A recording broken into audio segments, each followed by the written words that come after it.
당뇨를 진료하다 보면 혈당 숫자만으로는 설명되지 않는 경우들을 만나게 됩니다. 당할 색소는 잘 유지되고 있는데 발이 계속 저린 분, 혈당은 안정적인데 눈이 침침해지는 분, 혈당 조절은 나쁘지 않은데 단백뇨가 발견되는 분들도 있습니다. 도대체 왜 이런 일이 벌어지는 걸까요? 결론부터 말씀드리면 우리가 매일 재는 혈당 수치가 우리 몸의 모든 진실을 말해주지는 않기 때문입니다. 오늘은 왜 혈당이 정상이어도 안심하면 안 되는지, 그리고 우리가 놓치고 있는 진짜 지표들은 무엇인지 그 실체를 낱낱이 파헤쳐 보겠습니다.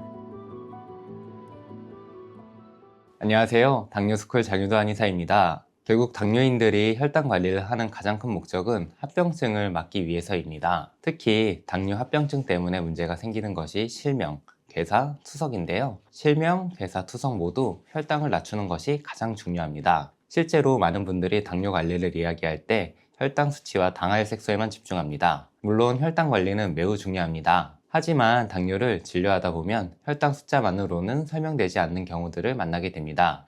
당할 색소는 잘 유지되고 있는데 발이 계속 저린 분, 혈당은 안정적인데 눈이 침침해지는 분, 혈당 조절은 나쁘지 않은데 단백뇨가 발견되는 분들도 있습니다. 그래서 저는 진료실에서 몇 가지 질문을 드리는 경우가 자주 있는데요. 발이 저리진 않나요? 눈이 침침해지진 않았나요? 소변이 거품이 많아지진 않았나요? 실명도 발괴사도 투석도 어느 날 갑자기 찾아오는 것이 아니기 때문입니다. 우리 몸은 이미 몇 년 전부터 작은 경고 신호를 보내고 있는 경우가 많습니다. 오늘은 당뇨약을 먹고 있어도 절대 가볍게 넘겨서는 안 되는 합병증 초기 신호 3가지를 말씀드리겠습니다. 좋아요, 구독 눌러주시고 궁금하신 점은 댓글 남겨주세요.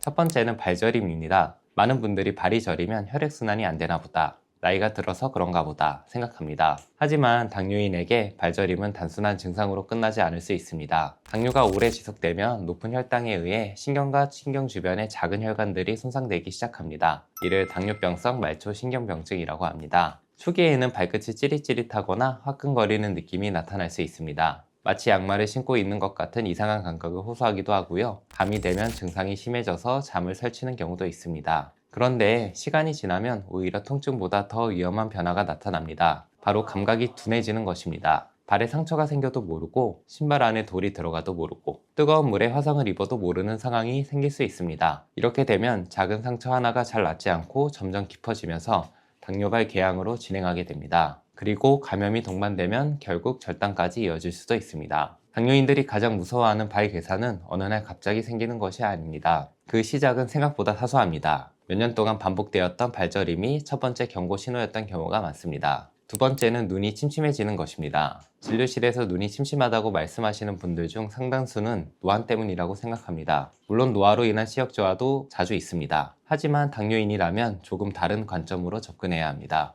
당뇨 망막병증은 성인 실명의 가장 중요한 원인 중 하나입니다. 망막에는 매우 가는 혈관들이 분포하고 있는데요. 높은 혈당에 오랫동안 노출되면 이 혈관들이 손상되기 시작합니다. 문제는 초기에는 증상이 거의 없다는 점입니다. 그래서 당뇨 망막병증은 조용히 진행되는 경우가 많습니다. 그러다가 어느 순간 시야가 흐려지거나 초점이 잘 맞지 않거나 눈앞에 검은 점이 떠다니거나 시력이 갑자기 떨어지는 증상이 나타날 수 있습니다. 많은 분들이 단순히 피곤해서 그런가 보다, 나이가 들어서 그런가 보다 생각하고 넘어갑니다. 하지만 이런 변화는 망막이 보내는 구조 신호일 수도 있습니다. 실제로 진료실에서도 당할 색소는 비교적 잘 관리되고 있는데 안저검사에서 망막병증이 발견되는 분들을 적지 않게 보게 됩니다. 눈은 아프지 않습니다. 그래서 더 늦게 발견됩니다. 실명도 어느 날 갑자기 발생하는 것이 아닙니다. 그 전에 눈이 보내는 신호를 놓친 경우가 대부분입니다. 세 번째는 소변 거품입니다. 당뇨인들이 가장 두려워하는 합병증 중 하나가 바로 신부전과 투석입니다. 그런데 신장은 상당히 손상이 진행될 때까지 특별한 증상을 만들지 않습니다. 많은 분들이 소변에 거품이 많아졌다고 이야기하면 단순한 현상으로 생각하고 넘어갑니다. 물론 거품료가 있다고 해서 모두 신장 질환인 것은 아닙니다. 하지만 당뇨인이라면 반드시 단백뇨 여부를 확인해야 합니다. 당뇨병성 신증은 대부분 단백뇨부터 시작하기 때문입니다.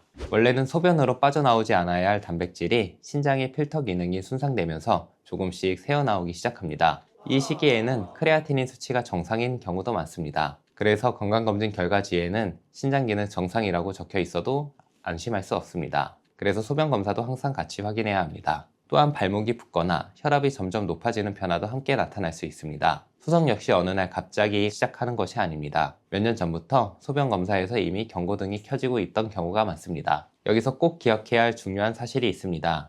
당할 색소가 좋아졌다는 것과 합병증 위험이 완전히 사라졌다는 것은 다른 말입니다. 합병증은 단순히 현재 혈당만으로 결정되지 않습니다. 당뇨를 앓은 기간, 혈당 변동성, 고혈압, 고지혈증, 흡연, 운동 부족과 같은 여러 요인이 함께 영향을 미칩니다. 그래서 당할 색소가 6%대로 잘 유지되고 있는데도 신경병증이나 망막병증, 단백뇨가 발견되는 경우가 실제로 꽤 존재합니다. 그래서 당뇨 관리는 혈당 수치를 낮추는 것에서 끝나면 안 됩니다. 눈을 확인해야 하고, 신장을 확인해야 하고, 신경 상태를 확인해야 합니다. 발저림이 있다면 신경병증 여부를 확인해 보시고요. 눈이 침침하다면 안저검사를 받아보시고, 소변 거품이 많아졌다면 주기적으로 소변 검사를 꼭 하시기 바랍니다. 혹시라도 내 몸에 나타나는 증상이 합병증 초기 신호인지, 그냥 지나가도 되는 정도의 증상인지 헷갈리시는 분들은 1644-5178로 연락주세요. 의료진이 상담해 드리겠습니다. 오늘 영상 3줄 요약하겠습니다. 첫째, 발 괴사는 발저림이라는 작은 신호에서 시작될 수 있다.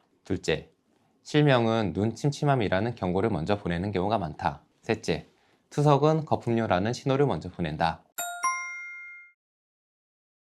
안녕하세요. 당뇨인들의 당뇨 졸업을 돕는 당뇨스쿨 한의사 이혜민입니다. 여러분, 건강검진 결과를 받고 공복혈당 정상입니다 라는 의사선생님의 말씀에 가슴을 쓸어내린 적 있으시죠? 그런데 참 이상합니다. 수치는 분명 정상이라는데 몸은 예전 같지가 않습니다. 자꾸 피곤하고 손발이 가끔 찌릿하거나 눈이 침침해지는 기분이 듭니다. 주변을 보면 당화혈색소가 6.0 미만인데도 갑자기 심혈관 질환이 오거나 심장 기능이 떨어져서 고생하는 분들이 계십니다. 도대체 왜 이런 일이 벌어지는 걸까요? 결론부터 말씀드리면 우리가 매일 재는 혈당 수치가 우리 몸의 모든 진실을 말해주지는 않기 때문입니다. 혈당이라는 숫자 뒤에서 당뇨는 조용히 그리고 아주 치밀하게 진행될 수 있습니다. 오늘은 왜 혈당이 정상이어도 안심하면 안 되는지, 그리고 우리가 놓치고 있는 진짜 지표들은 무엇인지 그 실체를 낱낱이 파헤쳐 보겠습니다. 우리가 흔히 재는 공복혈당이나 3개월 평균치인 당화혈색소는 단면이나 평균일 뿐입니다. 정작 중요한 것은 혈당이 하루 중 얼마나 요동치는가입니다. 공복혈당이 100 미만인 정상인이라도 식후 1시간 혈당이 250 이상으로 튀거나 잠자는 동안 혈당이 야금야금 올라가는 패턴이 있다면 이는 향후 당뇨와 합병증으로 가는 강력한 예고입니다. 특히 연속 혈당 측정기 데이터를 분석해보면 혈당이 140 이상 머무는 시간이 하루에 10%만 넘어도 1년 안에 임상적인 당뇨로 진행될 확률이 80%에 육박한다는 충격적인 결과도 있습니다. 즉, 검사받는 그 짧은 순간에는 정상일지 몰라도 여러분이 밥을 먹고 난 직후나 깊은 잠에 든 사이 혈관은 높은 혈당에 노출되어 서서히 손상되고 있을 수 있다는 뜻입니다. 공복은 괜찮은데 식후 1시간 혈당이 유독 높지는 않은가? 이것이 여러분이 가장 먼저 스스로에게 던져야 할 질문입니다. 이형당뇨는 어느 날 갑자기 혈당이 높아지며 시작되는 병이 아닙니다. 혈당 수치가 본격적으로 오르기 훨씬 전부터 우리 몸 안에서는 두 가지 큰 변화가 조용히 진행됩니다. 바로 인슐린 저항성의 증가와 췌장 베타세포 기능의 저하입니다. 혈당이 정상 범위를 유지하고 있다는 것은 현재 여러분의 췌장이 인슐린 저항성을 이겨내기 위해 본인의 한계를 넘어서서 인슐린을 과도하게 찍어내고 있다는 뜻일 수도 있습니다. 겉으로는 평화로워 보이지만 췌장은 이미 과부하 상태이고 인슐린을 많이 만들어내지만 혈당은 잘 잡히지 않는, 즉 인슐린 저항성이 높은 상태인 것이죠. 반대로 췌장의 인슐린 분비 능력을 보여주는 지표인 호마 베타가 감소하기 시작하면, 혹은 인슐린 분비량을 나타내는 시펩타이드 수치가 낮아지기 시작하면 아직 공복혈당이 100대